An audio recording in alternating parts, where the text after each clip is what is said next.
Welcome to the Same Day Podcast, where we discuss driving incremental business growth and other topics related to real estate, property management, and entrepreneurship. Now, to the show at hand. Matt Zalk here, host of the Same Day Podcast, where I connect with top business experts and real estate leaders. Past guests on this show are many, but one includes Adam Rosenberg of AGB Multifamily Real Estate Developer. Finding creative ways to convert existing assets into profitable apartment buildings is what AGB does. And for that episode, you can dig back in the archive. Adam's currently working on a project in Tulsa, Oklahoma that's very exciting and converts an old motel into proper apartment living. Today's episode is brought to you by Keyrenter Property Management. At Keyrenter Property Management, we are a full-service property management company helping our clients buy, renovate, and operate real estate assets. We help our clients build wealth while taking the headache out of property management.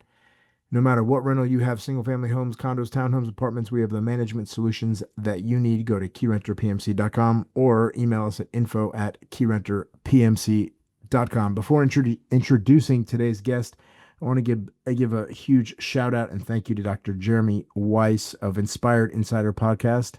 Inspired Insider features interviews with successful and inspirational entrepreneurs and visionary leaders. And Jeremy introduced me to Bob Burg. So for that, I am incredibly grateful. Bob Burg is our guest today. He's a best-selling author of The Go-Giver, one of the most transformational business books of our time. Bob's work has reshaped how entrepreneurs, leaders, and sales professionals think about success, proving that generosity, authenticity, and service aren't soft skills, they are superpowers. His 5 laws of stratospheric success have inspired millions to build businesses rooted in value and trust. And today, we're digging into how those laws apply to property management, leadership, and the art of long-term client relationships.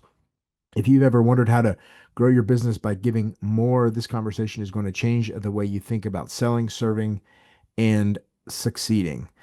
Before, however, we introduce Bob, I would like to just do a little bit on the book itself. The Go-Giver definitely transformed the way I think about relationships and business and networking and all sorts of other stuff. And I encourage you, if you haven't heard of the book or you haven't read the book, read it. It is concise, it is a fable, and it's very entertaining to read. But I'm going to go through just a couple of things because you're going to hear about them in the podcast, presumably when we talk with Bob about them. The 5 laws of stratospheric success.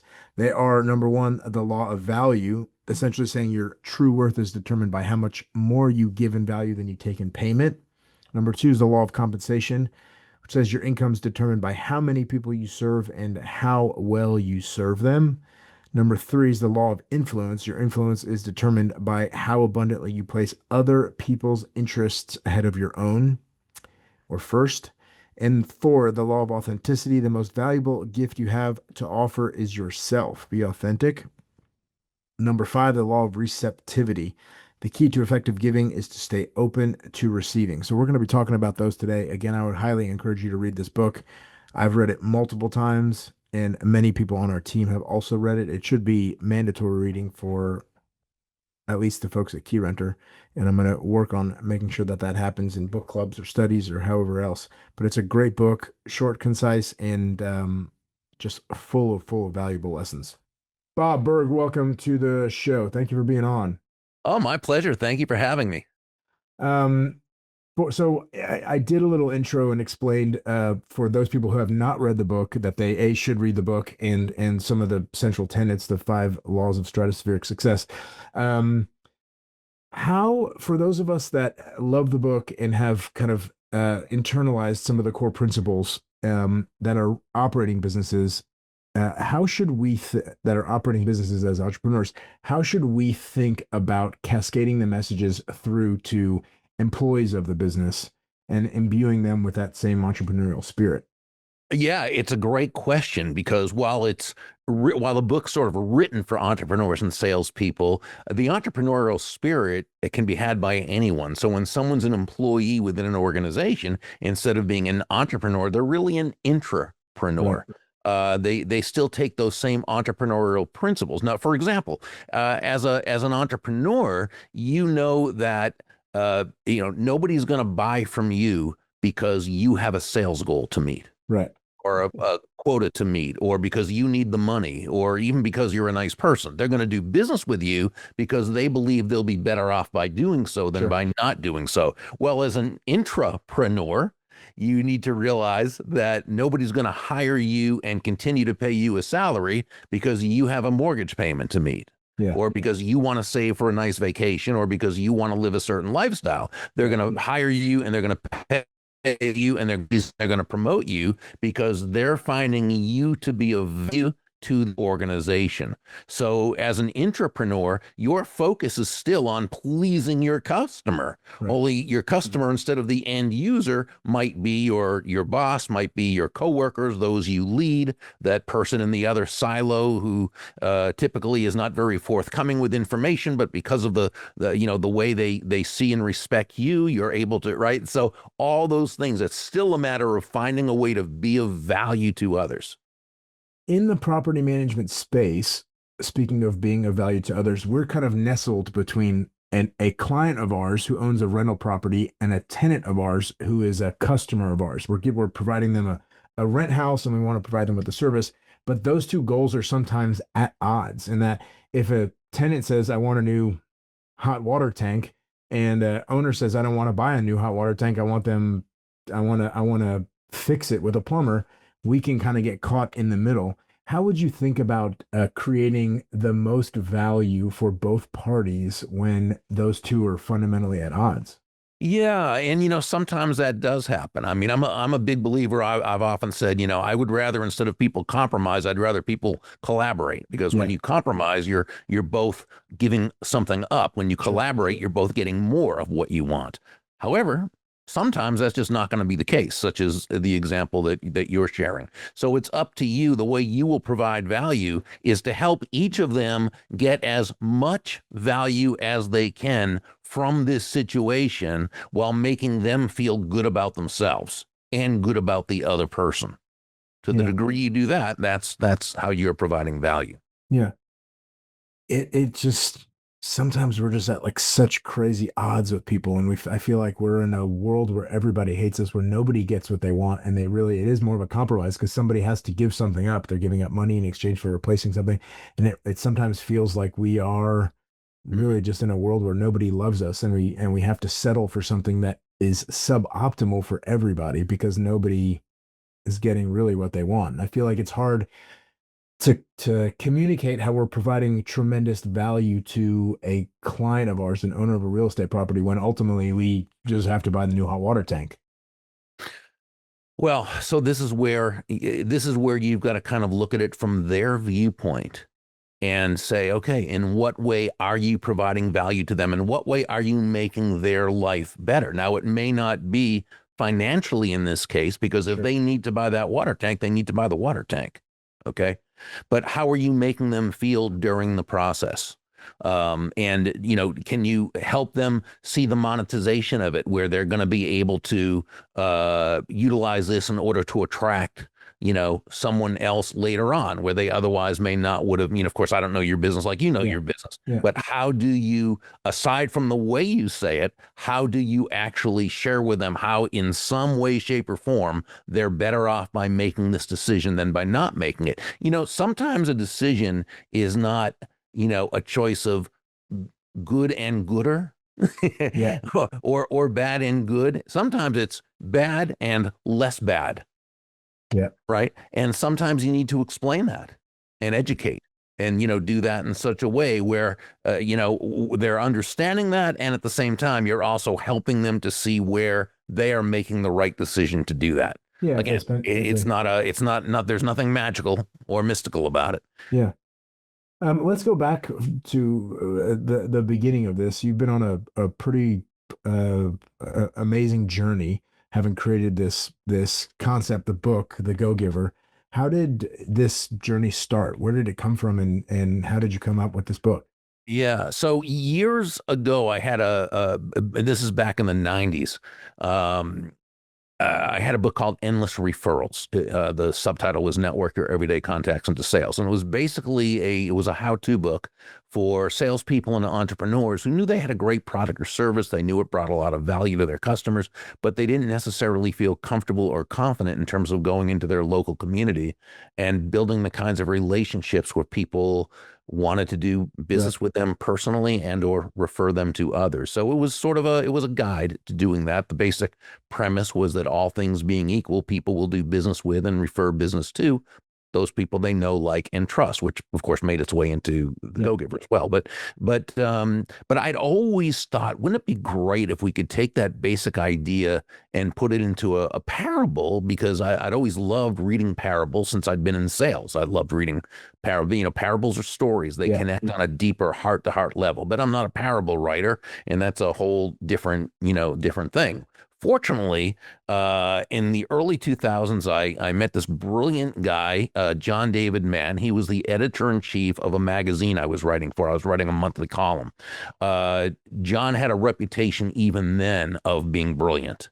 And as he would edit my columns, the running joke was, he'd always say, I did this, I made this change, this through email. I still never met him. Is it okay that this, which an editor doesn't have to do, by the way, they can do whatever they want basically with it, but he's very humble and would always, and I'd write back and it was always pretty much the same email back. And that was, John, not only is it okay, you write my stuff better than I write my stuff, but he was also, a really, really good guy. And so, and I knew he was a great storyteller. So I just asked, I told him about this, sketched out idea for a book. I mean, I had nothing substantial written at all, and asked him about doing this. And he was, busy at the time and he didn't know if he wanted to do this, but he said to his then fiance, now wife, Anna, he said, I really don't have time to do this, but it's Bob. How do I just, how can I just say no? I mean, the guy, and this is where the relationship comes in, right? That know, like, and trust. And so he and Anna were visiting her mom on the Gulf Coast of Florida. I live on the East Coast. And so one afternoon they took a 4-hour drive over. We had about a 3-hour dinner, discussed the idea of the book. About 3 weeks later, he calls me and says, yeah, this is a good idea. Let's do it. So if it hadn't been for John, this book would never be what it is. I mean, he was the lead writer, the storyteller. And, the hard part wasn't the writing. We did that in 3 months. And again, he was, it was his magic. But the tough part was finding a publisher, because it took us a year. We have a great agent. It took her a year and I think 24 no's from New York publishing houses before the 25th one said yes. And they turned out to be a great publishing partner. Why? Why do you think that was? There were different reasons. I think some of them, it was just, they didn't think a parable would go over. Some didn't like the story itself. Some did, but felt it wasn't, exactly what they were looking for. But what John and I did every time, because Margaret, our agent, was great at getting feedback. And what we would do is, John and I decided, let's put our egos aside, let's listen and decide, determine what was, what's legit and what's just a matter of different, and so we made, alterations along the way. But one of the things that came up, and this is, I think, about the 21st or 22nd rejection, they said, we don't think they have a big enough platform to make this successful. Now, in the publishing world, as you know, platform means how many people are going to buy the book because it's them who wrote it, right? Now, I knew John and I both had big platforms. He is a writer, he's a speaker. So obviously, I did not communicate correctly the platform we had.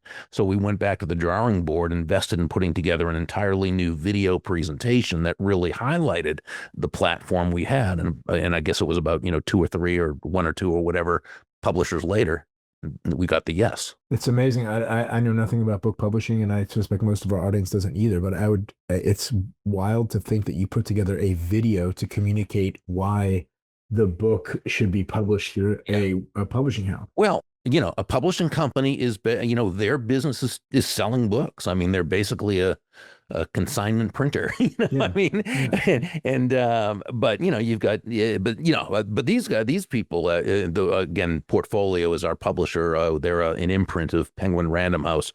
We couldn't have asked for a better publishing partner. They're wise and encouraging, and were with us all the way as we did this, and they continue to support us. So we really lucked out by getting all those no's, and and finding the one that turned out to be just great. In hindsight, but it doesn't always feel that way in the time. No, oh no, never. Rejections and no's never feel good at the time. Yeah. But then they make sense when you look at them backwards. Absolutely. Of the 5 laws of stratospheric success, what do you think people struggle with most in practice, and why? Oh. Why? Yeah, it's the law of receptivity, the last one. John and I, from the beginning, as soon as the book was out, we received more emails about how, either that this was the toughest one, or, finally from reading that chapter, I got permission to receive, and, and things like that. Here's really the thing, Matt. The world around us gives us so many negative messages about money, prosperity, abundance, business. You see it everywhere. And it's a combination for many people of upbringing, environment, schooling, news media, television shows, movies, the internet, popular culture, right? And so, somebody hears these negative, hears and sees and experiences all these horrible anti-prosperity messages growing up. And it's not that it's in their conscious. It's more insidious than that. It's in their subconscious. They don't even know it's there.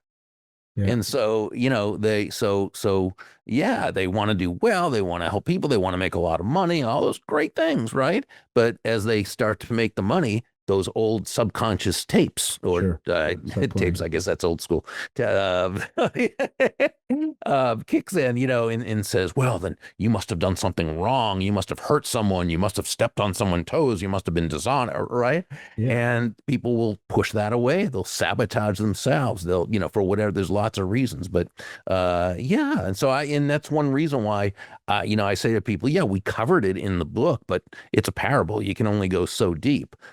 I believe that you should make it, not you, but I mean, one should make a study of prosperity. Look up people like Randy Gage, like Sharon Lecter, Ellen Rogan, David Nagel, Ken Honda, Lisa Peterson.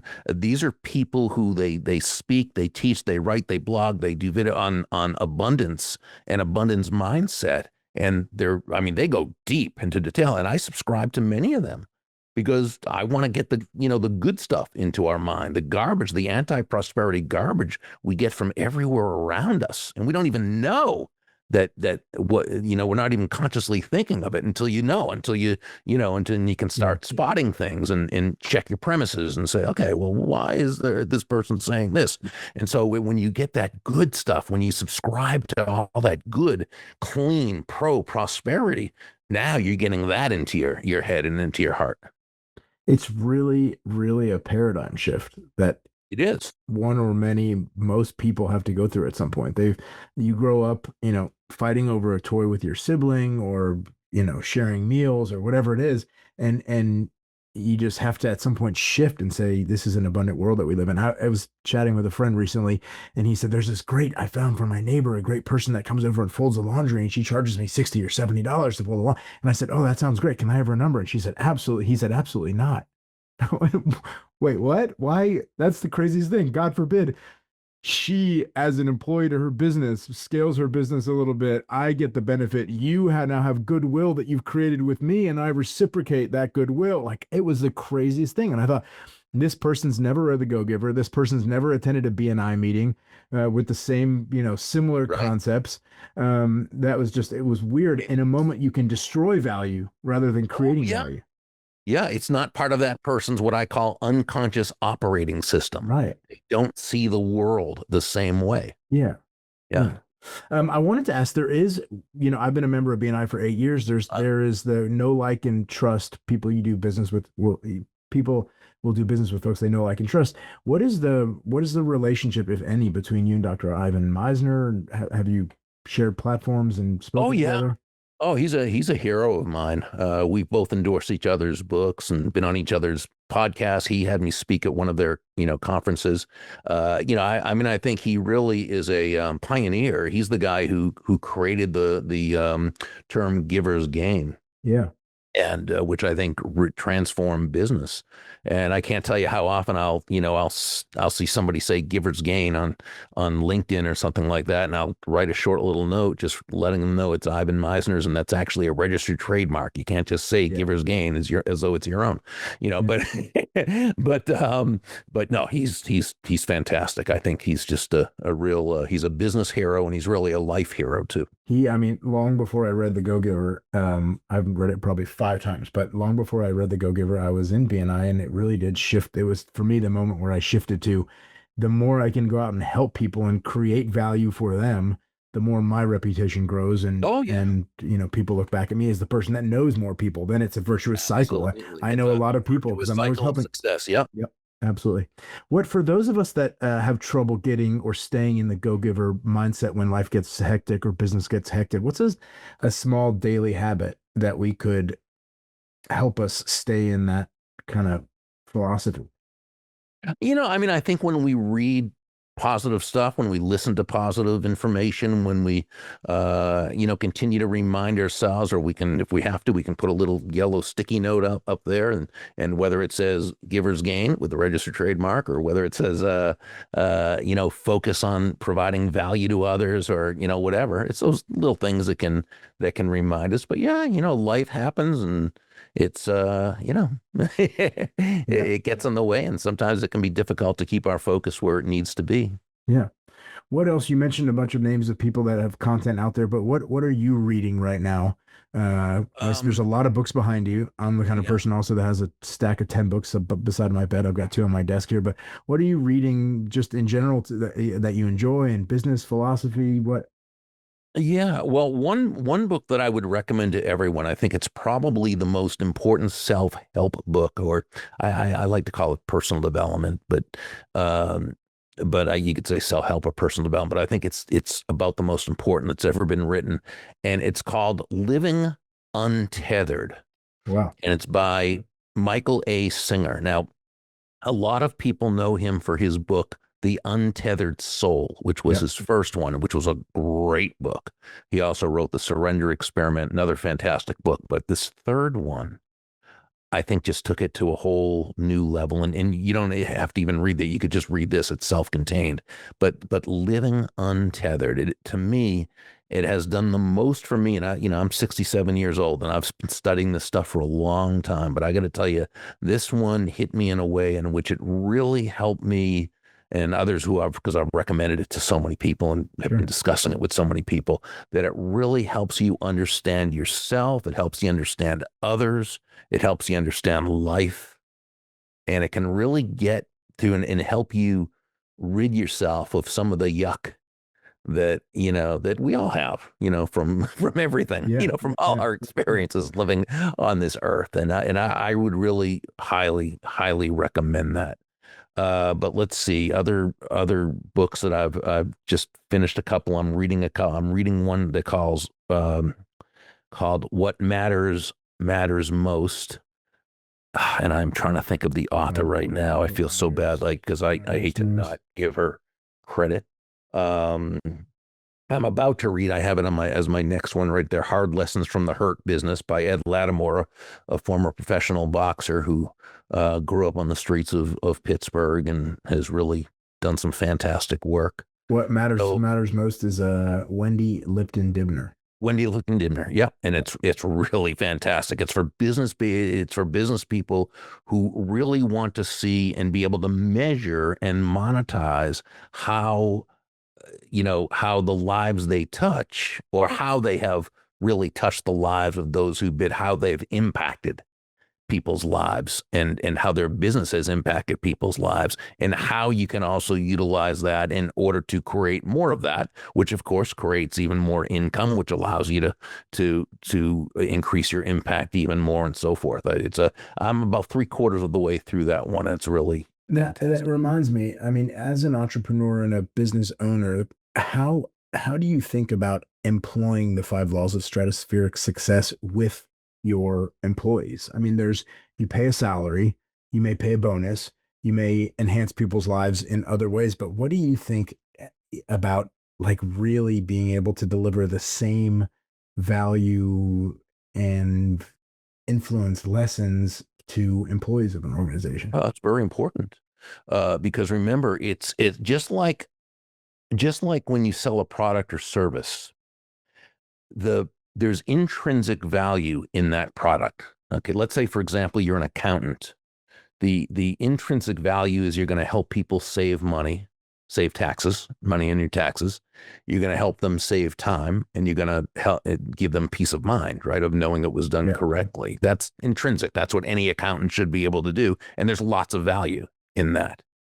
But the extrinsic value is how you deal with that person, how good you make them feel about themselves, how easy it is for people to do business with you. Okay. It's the way people answer the phone and return calls and make sure they communicate. It's the excellence of what you do as well as how you speak to people. It's the consistency of your action. It's the attention to detail, both about that person and so forth.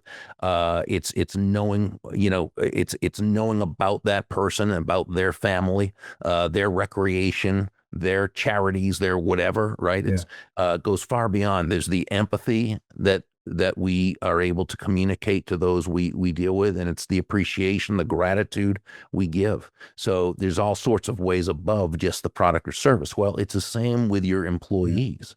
How are you adding value to their life aside from the salary and the benefits and so forth? Well, doctors Edward Deci and Richard Ryan created a study called and a philosophy, I guess, if you will, called the self-determination principle. And it was all about what motivated people, what motivated employees. And we say, well, money's important. But once a person feels as though they're being paid fairly, okay, then money is not among the highest motivators. What they found is that what motivated people the most was their sense of autonomy. So being able to have freedom and liberty to make decisions, to be able to, right, of course, it's always within a framework, but to be able to, not be micromanaged, but instead feel as though you're actually, right, autonomy is a very important element of human nature. After that, it was competency and mastery. So could you, the training that you give them, so that they get really good at what they do and they feel good about what they do. They know that they're making a difference. And then the other was relationship. And that is, how do they feel at the job? Do they feel as though they're part of something bigger than themselves? Right. And so those three are very, very important. And to the degree that you provide that to your employees, that's, the degree, a wonderful book was Everybody Matters by, Everybody Matters. No, this is actually, Simon Sinek did a forward for the book, but it was by Bob Chapman, who's the chairman of a very big manufacturing firm. Barry Waymiller, and located in headquartered in St. Louis, but all over the world, a huge manufacturing company. And, he started out, he talks about in his book, he started out as that, typical, this is how it's done. It's top down, it's command and control. You pay these people, they do well. And, his business did well, but it also went up and down and so forth. But once he started seeing people as people, and once he recognized that his job was to create an environment where people felt great about themselves and great about where they worked. Business. Oh my gosh. And the success stories are phenomenal. And he's just, he's another real hero of mine. But yeah, so there's lots you can do to, as a leader, to provide value, that extrinsic value over and above what you pay that person. Yeah. And there's nothing soft about any of this. This is quantifiable. And companies that do this have a stronger bottom line. And yeah, it works. Living Untethered, What Matters Most, and Everybody Matters. Everybody Matters. Those are three books I can't recommend highly enough. Yeah. Any podcasts that you're listening to that are the best, and then I'm going to let you go. Oh, I'm actually not a podcast listener. I say that because I guest on podcasts all the time. I'm an avid reader. I always say my home is comprised of books with some scattered furniture. Yeah. And but I really don't listen to podcasts, and so I'm sure I miss out on a whole lot. But it is better. What it is. I agree. Better in books. Bob, thank you for being on the show. I really appreciate it. For all of our audience, today's guest is Bob Burg, best-selling author of The Go-Giver, one of the most transformative business books of our time. Bob's work has reshaped how entrepreneurs, leaders, and sales professionals think about success, proving that generosity, authenticity, and service aren't soft skills, they're superpowers. I hope you enjoyed listening to this, and go read The Go-Giver if you haven't already. Bob, thank you so much. Oh, thank you. Appreciate you. See ya. Thanks for listening to the Same Day Podcast. Tune in to a new show each week and be sure to subscribe to get future episodes.